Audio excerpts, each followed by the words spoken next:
Y dice así: en aquel mismo tiempo el rey Herodes echó mano a algunos de la iglesia para maltratarles, y mató a espada a Jacobo, hermano de Juan. Y viendo que esto había agradado a los judíos, procedió a prender también a Pedro. Eran entonces los días de los panes sin levadura. Y habiendo tomado preso, le puso en la cárcel, entregándole a cuatro grupos de 4 soldados cada uno, para que le custodiasen, y se proponía sacarle al pueblo después de la Pascua. Así que Pedro estaba custodiado en la cárcel, pero la iglesia hacía sin cesar oración a Dios por él. Aquella misma noche estaba Pedro durmiendo entre 2 soldados, sujeto con 2 cadenas, y los guardias de delante de la puerta custodiaban la cárcel.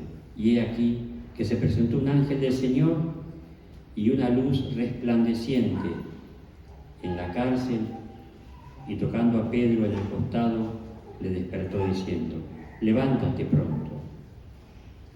Y las cadenas se le cayeron de las manos. Y le dijo el ángel: cíñete y átate las sandalias.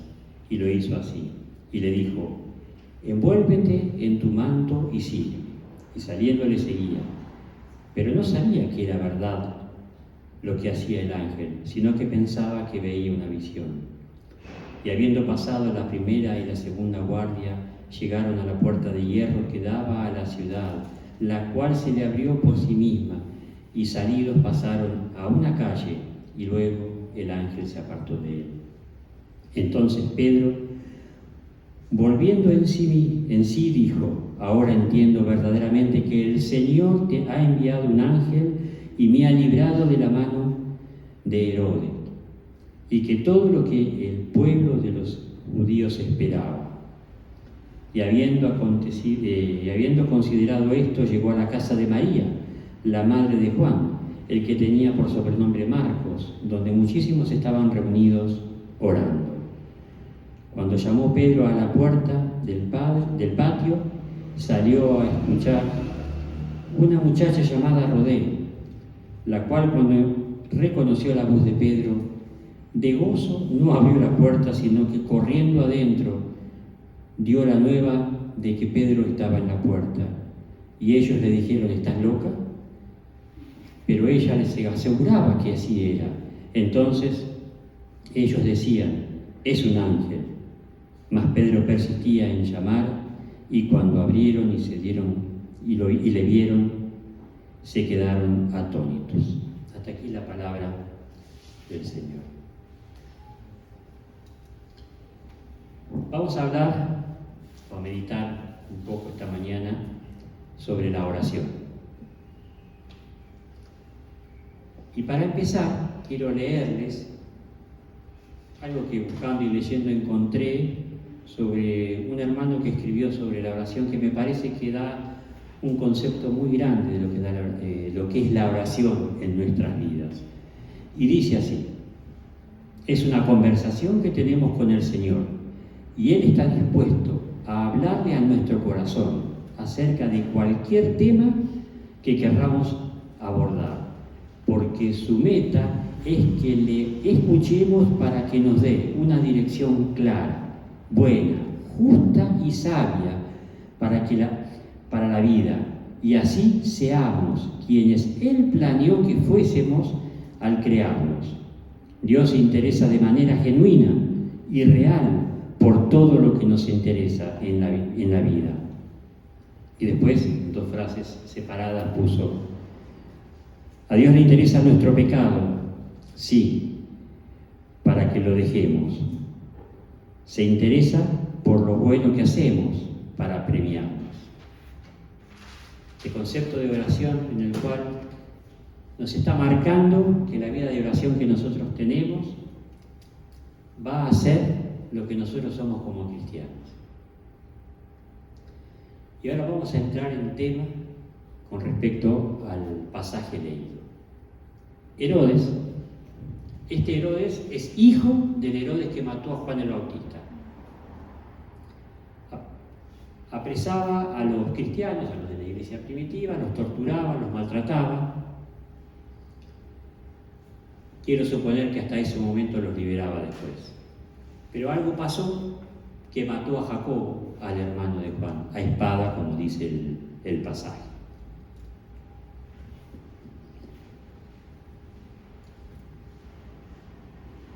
Esto puso contento al pueblo de Israel. Entonces Herodes, para contentarse, para congraciarse más con los israelitas, apresa a Pedro. ¿Con qué intenciones? Creo que soslaye y da a entender que lo iba a matar después de la Pascua. Entonces, ¿qué hacen los hermanos? Se ponen a orar.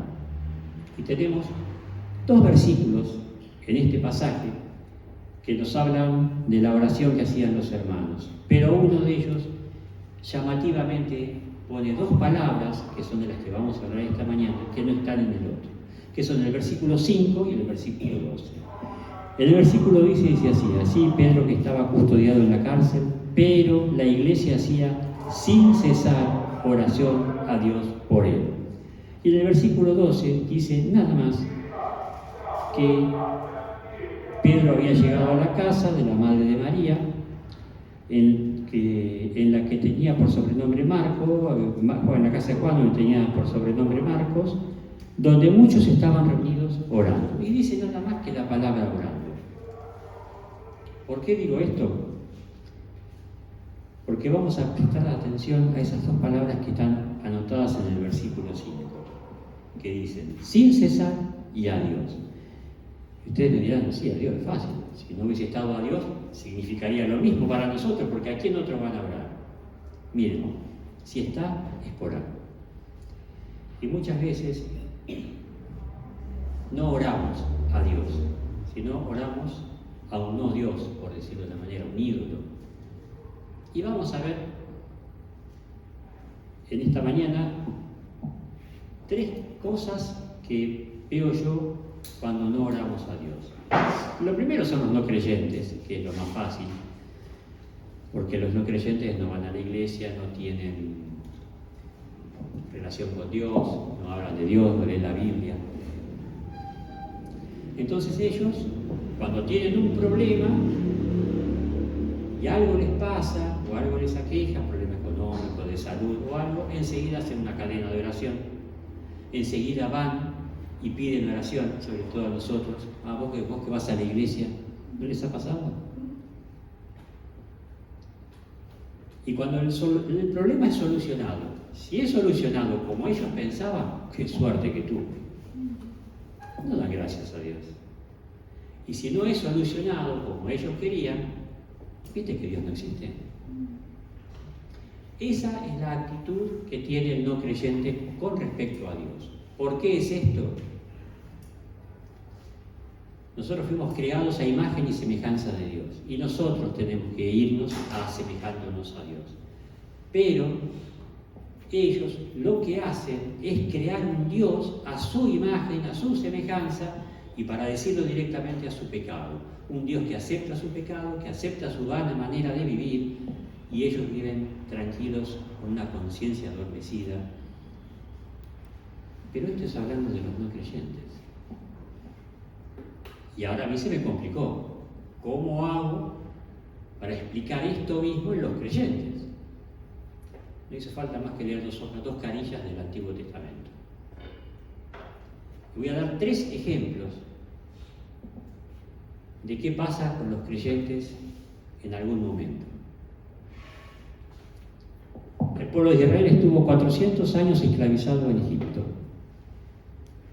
Un día Dios ilumina a un hermano y propone clamar a Dios para ser liberado. ¿Qué hace Dios? Después de esa oración, manda a Moisés. Las plagas. Abre el mar rojo. Una columna de nube de tierra de día y una columna de fuego de noche los va guiando. Les da de comer todos los días con el maná. A las aguas saladas las hace dulces. Milagro tras milagro, tras milagro, tras milagro. Moisés se va al monte Sinaí. Está 40 días. No 4 años, no 4 meses. Está 40 días arriba del monte Sinaí. Y cuando baja, ¿qué se encuentra? el pueblo de Israel había construido un Dios a su medida. Había creado un becerro de oro. Vamos a ver a Nehemías. Nehemías, el copero del rey Artajerjes. Va el hermano de Nehemías, que venía de Jerusalén, y le cuenta todo lo que está pasando en Jerusalén. Los babilónicos habían tirado las murallas, habían prendido fuego las puertas, estaban siendo asediados constantemente por los enemigos. Se entristece enormemente Nehemías y se pone a orar, a clamar. Les aconsejo que lean el capítulo 1 de Nehemías cuando lleguen a su casa, porque es espectacular la oración que hace Nehemías. Pero básicamente ora por el pecado de él, por el pecado del pueblo de Israel, y le hace acordar a Dios que le había dicho a Moisés que por nuestro pecado nos ibas a dividir, nos ibas a esparcir por la tierra, pero si nos volvíamos a vos, ibas a, aunque estuviéramos en el extremo del cielo, nos ibas a reunir donde tú estás. Otra vez el pueblo de Israel se había alejado de Dios. Vamos a Joel, un profeta. En el capítulo 2 de Joel,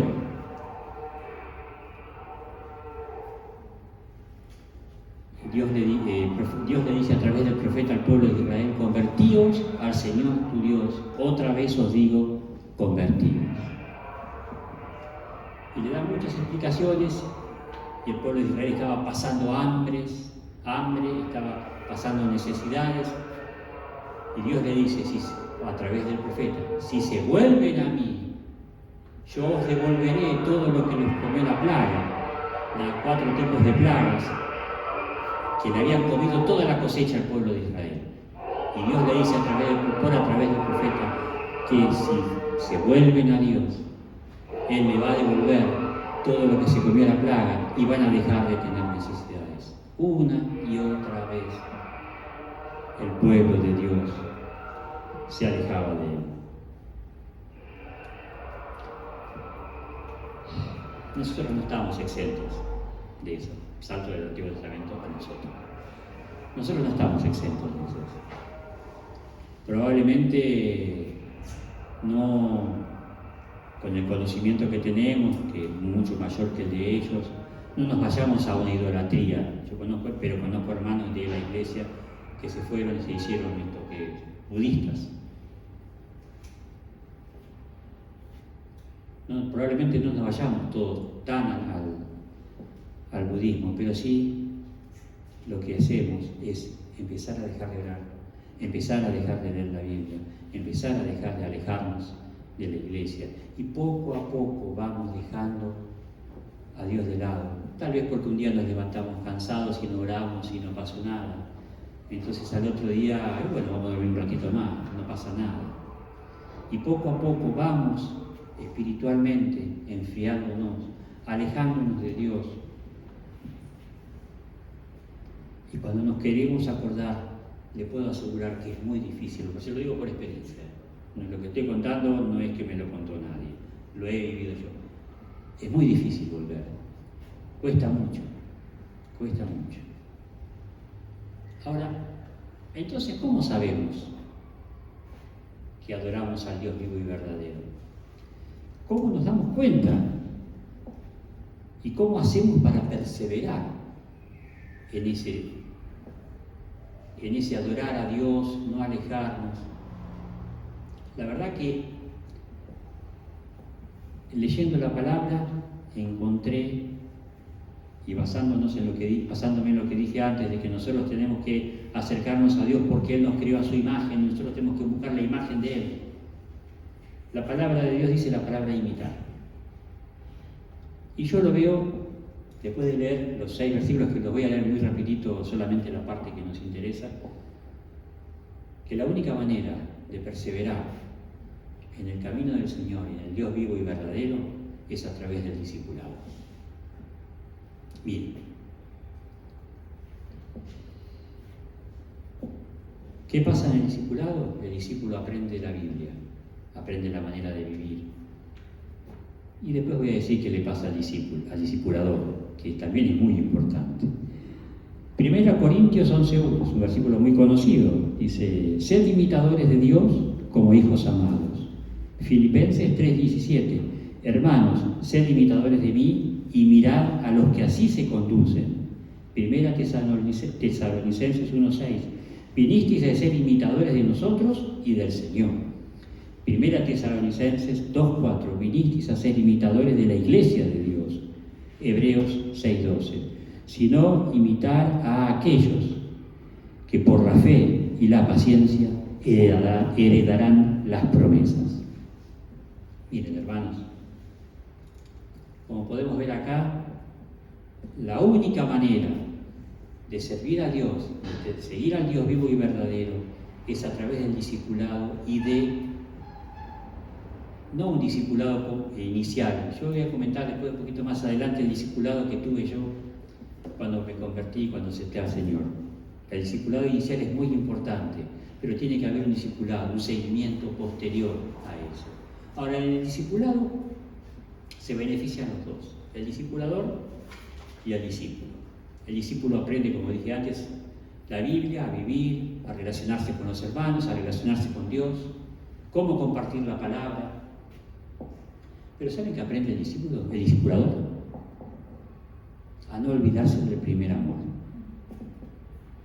A no olvidar aquel que trae esa información preciosa que trae el discípulo, que recién conoce a Cristo, que tiene la fe a flor de piel y que no quiere hacer otra cosa que hablar del Señor. ¿O no les pasó cuando aceptaron a Cristo? Tener esa experiencia maravillosa de querer compartirla con todos. Y con el tiempo se va enfriando. Por eso se llama primer amor, porque evidentemente en algún tiempo eso va aflojando. ¿Y saben qué? No debemos olvidarnos nunca del primer amor, porque eso es lo que nos sostiene en los momentos de debilidad y de dificultad.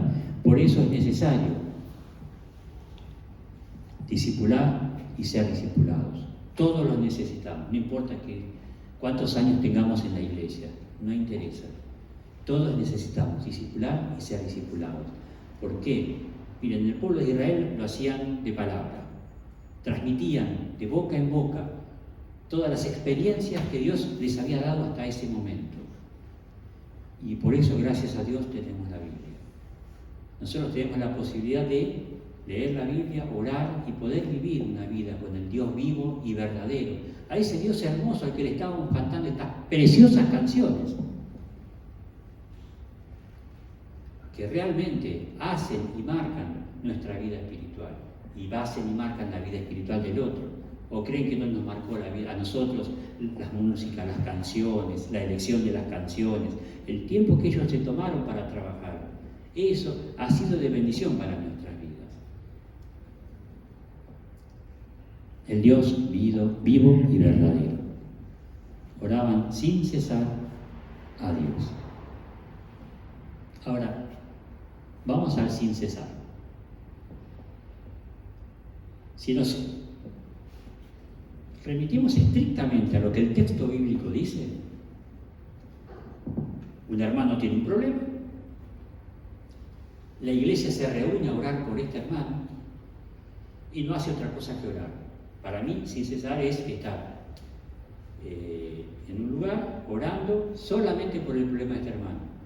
No comiendo, no hablando de otros temas, no distrayéndonos, sino interesándonos solamente en el problema de este hermano. Ahora,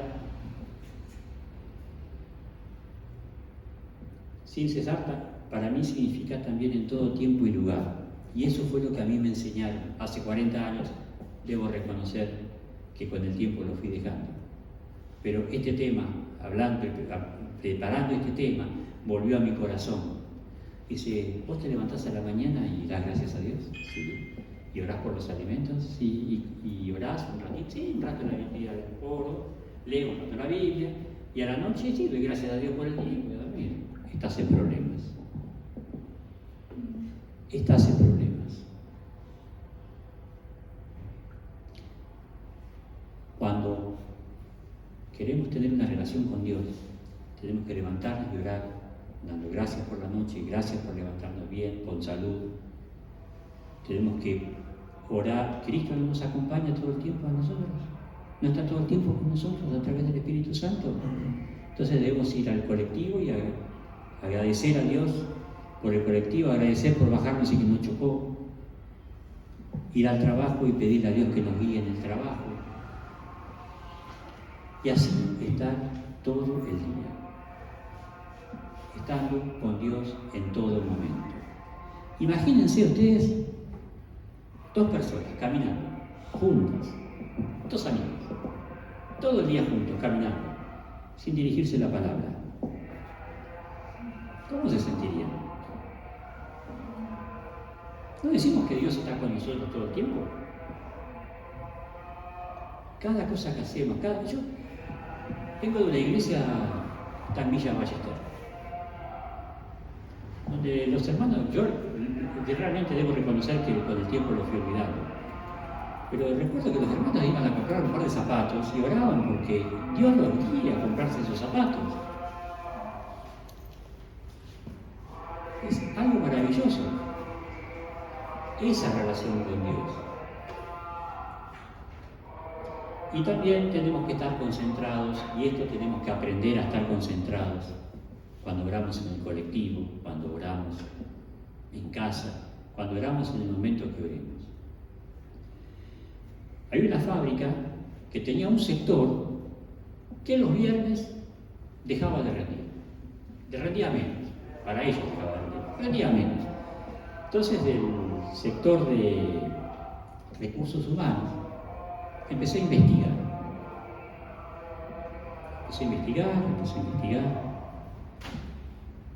¿Qué descubrió?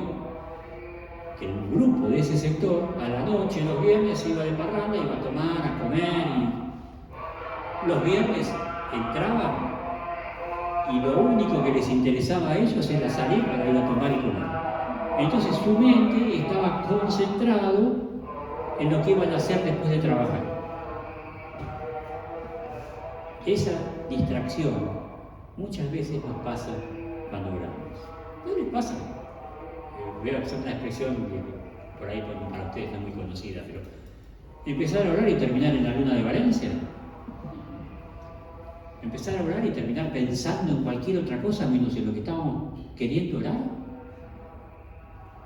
O, cosa que me ha pasado a mí, con una mano llevarle un problema al Señor y con la otra agarrarlo y terminar, en vez de terminar orando que Él solucione el problema, yo pensando cómo solucionarlo. Debemos corregir esos errores que se nos hacen con el tiempo, pero debemos corregirlo, debemos concentrarnos. La oración, como dije en el primer pensamiento que leí, es lo que hace que nosotros seamos lo que Dios preparó por nosotros para que seamos. Ahora, de la abundancia del corazón habla la boca. Por eso decía yo que uno tiene que tener en mente que quiere concentrarse con Dios, pensar en Dios, pensar que es el Dios vivo y verdadero, aquel que Dios mandó a su Hijo Jesucristo por morir por nosotros en la cruz del Calvario, y que gracias a Él somos salvos, y que gracias a Él tenemos una eternidad viva juntos con Él. Entonces debemos tener concepto claro de a qué Dios estamos orando para no distraernos. Para ir terminando voy a contar 3 cosas. Un testimonio que yo viví, por eso este pasaje para mí es importante. Hace muchos años voy a volver al testimonio de Nehemías y después voy a volver al pasaje. Voy a tratar de ser breve, hermanos. Hace muchos años, a mí no me sangró nunca la nariz, 2 veces me sangró la nariz. Esa vez en reunión de jóvenes del grupo de Villa Ballester y cuando tuve el accidente y me partí toda la cara. Hace 2 años, 3 años. Nunca me sangró, ni siquiera cuando yo hacía artes marciales, me fracturaron la nariz, me la dieron vuelta, jamás me sangró la nariz. Solamente ese sábado y cuando me fracturé la cara en la caída. Yo pido oración al grupo de jóvenes, era lejos, yo vivía acá en 74, Villa Ballester, tenía que tomar 2 colectivos, 3. Y el domingo no fui, pero los hermanos quedaron orando porque a mí me había sangrado la nariz. Tenía el antecedente que a mi mamá, tiempo antes, le habían sacado un pedazo de pulmón por una tuberculosis que tuvo. Esa semana tuve una relación con Dios que 40 años después me acuerdo. Cómo él sentía constantemente el gozo de la presencia del Señor. Era algo maravilloso.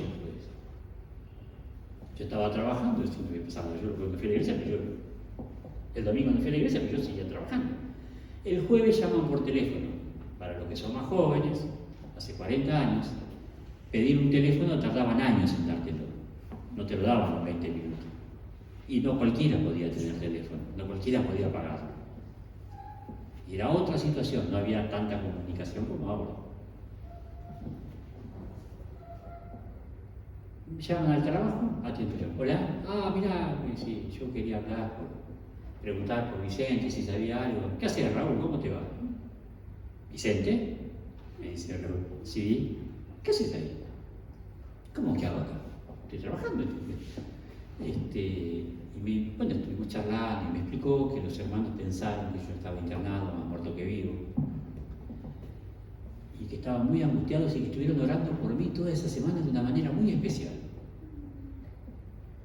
Yo lo había sentido sin saberlo,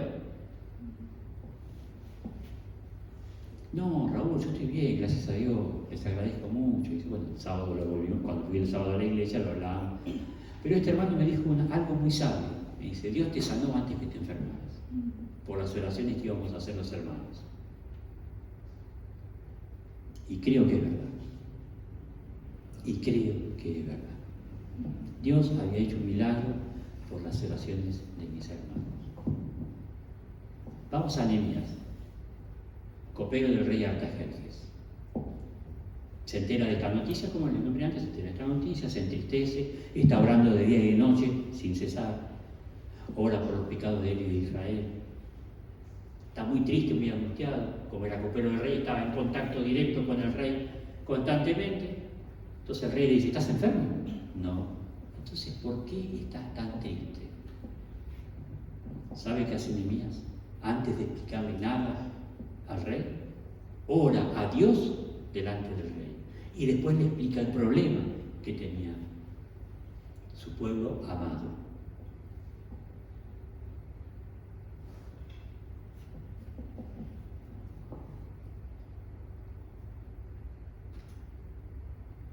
El rey Artajerjes, como respuesta a eso, le da todos los materiales que necesitan para reconstruir los muros de Jerusalén, para arreglar las puertas de Jerusalén, y le manda soldados para que no los ataquen los enemigos que los estaban asediando hasta ese momento.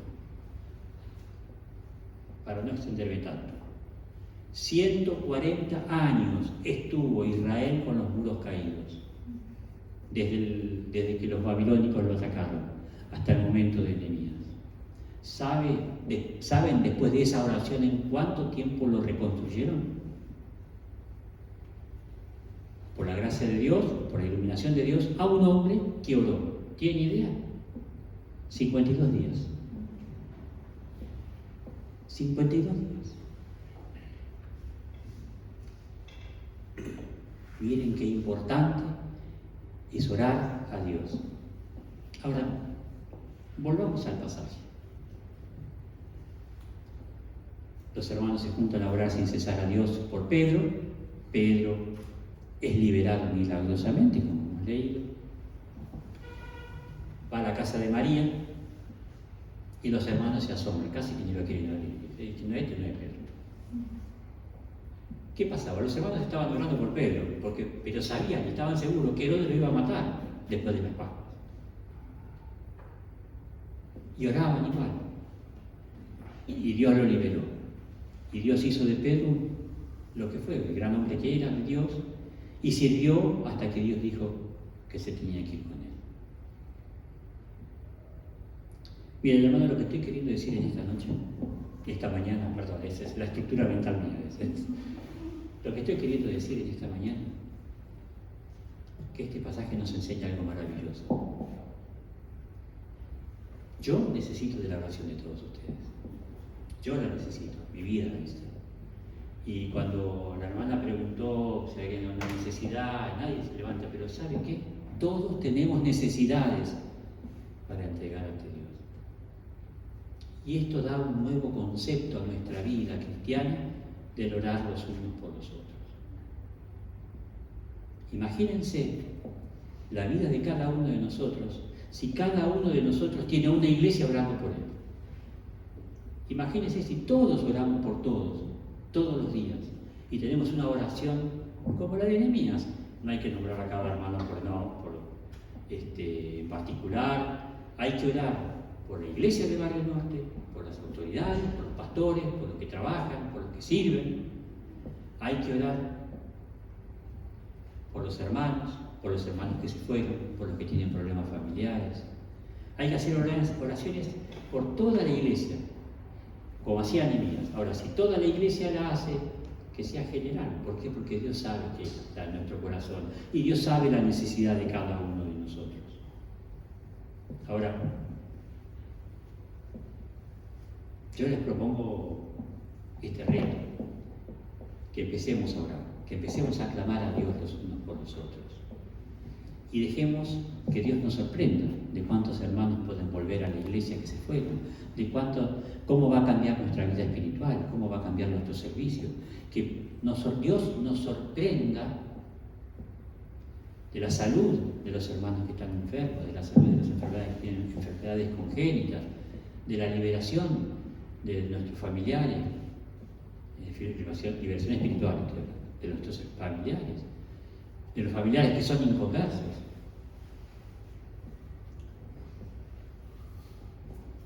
Miren, me acabo de acordar recién. Hace muchos años, en esa iglesia de Ballester, clamamos por un avivamiento. Clamamos por un avivamiento. ¿Saben qué pasó? Se juntaron todas las iglesias de todas las denominaciones, porque apareció un hombre, un predicador, se llamó Anacondia, que juntó a todas las iglesias. ¿Saben cuál fue el resultado de eso? Todas las iglesias se llenaron. Todas las iglesias se llenaron. Me acuerdo que todas las iglesias del 3 de febrero nos daban abasto en el servicio para los hermanos nuevos. Clamemos los unos por los otros, clamemos por la iglesia. Eso va a hacer que nuestro sentimiento por la iglesia crezca aún más. Eso va a hacer que nuestro sentimiento por los hermanos crezca aún más. Se dicen 3 cosas que son los pilares del creyente: oración, lectura bíblica y congregarnos. Tenemos que orar, como acabo de hablar. Tenemos que leer la Biblia también para conocer al verdadero Dios vivo y verdadero, porque Él se nos revela a través de la Biblia. Y debemos congregarnos para hablar del Señor entre nosotros. ¿Qué cosa ha hecho? ¿Qué he leído? ¿Qué he visto? Y les aseguro que todos los ejemplos bíblicos que leí se van a repetir en esta iglesia, si nosotros nos ponemos a clamar a Dios de esa manera. Vamos a orar. Bendito Dios y Padre amado, te doy gracias por estos momentos, por tu palabra. Te damos gracias por los hermanos que están aquí presentes. Te pido que los bendigas, te pido que llenes sus vidas con el Espíritu Santo de una manera tal que ellos puedan sentir tu presencia y el gozo de tu presencia de una manera especial. Bendito Señor. Te pido por la iglesia de Barrio Norte, que Señor tú puedas llenarla de tu Espíritu Santo, por los pastores, por los que trabajan en la iglesia, Señor, por todas las autoridades, por los que cumplen funciones, por amor a ti, Señor. Que tu Espíritu Santo esté obrando en cada uno de los hermanos que están con necesidades de salud, de trabajo, con problemas espirituales, Señor, por nuestros familiares inconversos, por los que se alejaron, Señor. Bendito Señor, queremos poner esta iglesia, nuestras vidas y la vida de cada uno de mis hermanos en tus manos, Señor. Y te damos gracias porque tu palabra no miente. Y sabemos que tú vas a responder cuando clamemos a ti, Señor, para pedirte por la bendición y la vida de cada uno de mis hermanos. En el nombre de Jesús. Amén.